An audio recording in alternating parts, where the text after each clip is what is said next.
Hey, this is Matt Wall. I'm a location and site selection advisor with Sterling Properties Group based in Charlotte. We're back again with another video in our series Site Selection A to Z.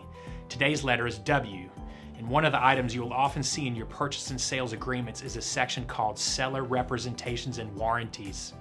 So today's topic is warranties. Now this might be a section of a contract that you gloss over as legalese, but it's important to understand these concepts and why you should be concerned if a seller has problems agreeing to these sections. So let's dive in.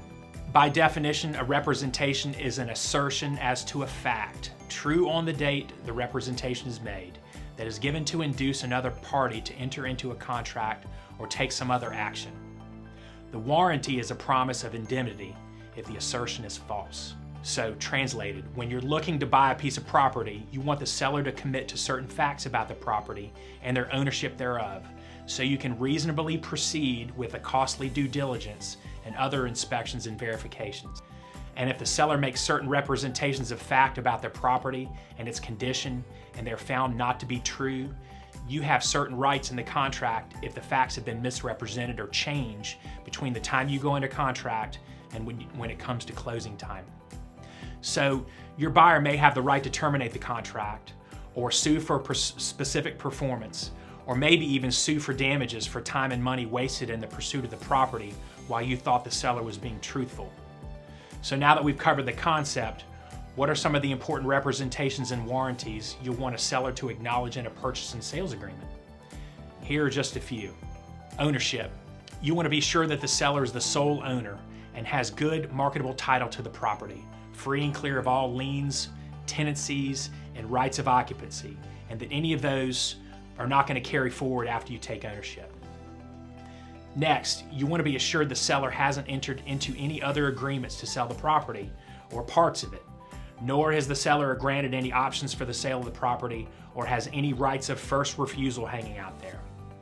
Next, you want to make sure the seller hasn't received any written complaint or notices of violation of any law, ordinance, or government regulation or code affecting the property which has not been corrected. Next, you want to make sure the seller has no knowledge of any potential condemnation proceedings affecting the property or any part thereof. For instance, you don't want to buy a property that the city has plans to bisect for a future road or other use. You also want to make sure that the seller isn't in the middle of a lawsuit affecting the property right now or being threatened in the future. You want to make sure that the person or persons signing this agreement are duly authorized to sign for and follow through the terms of the contract by the selling entity, and that this contract doesn't violate the terms of any other contract or other agreement to which the seller is bound. Next, you want to make sure the seller is not a foreign person as defined in the Internal Revenue Code, Foreign Investments in Real Property Tax Act. Feel free to Google FIRPTA on this one. Next, you want the seller to warrant that to the best of their knowledge, the property is not now contaminated or has not been used in the past in a way that may present environmental issues for your buyer in the future.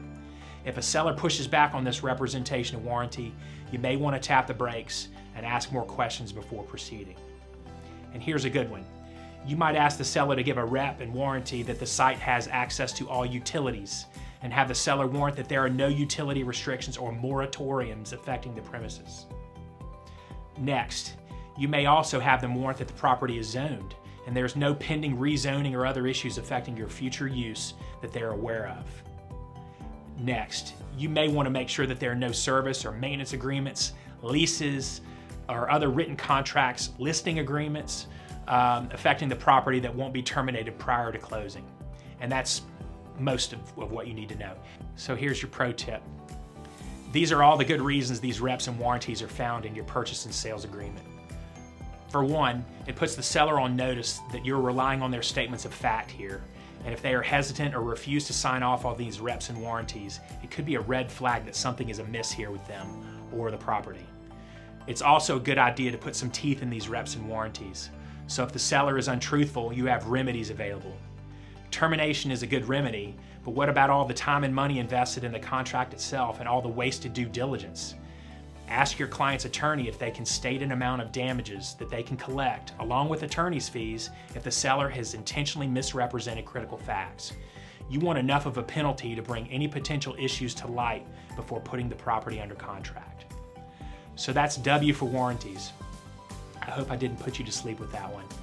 It's important to read and understand your contracts and why things like reps and warranties are in there. You ultimately want to protect your client and keep them from purchasing properties that have issues that will prevent their development as intended. And this is one section you don't want to ignore or give up in your negotiations. So next week is the last of the series. If you've been watching from the start, you'll recall it all started with Z for zoning. So the letter Y is the final one. And I hope you'll come back and watch it next week, because I think it's going to be one of the best ones of the series. So thanks again for watching. Call me if I can help you with your next location or site selection assignment. This is Matt Wall with Sterling Properties Group signing off.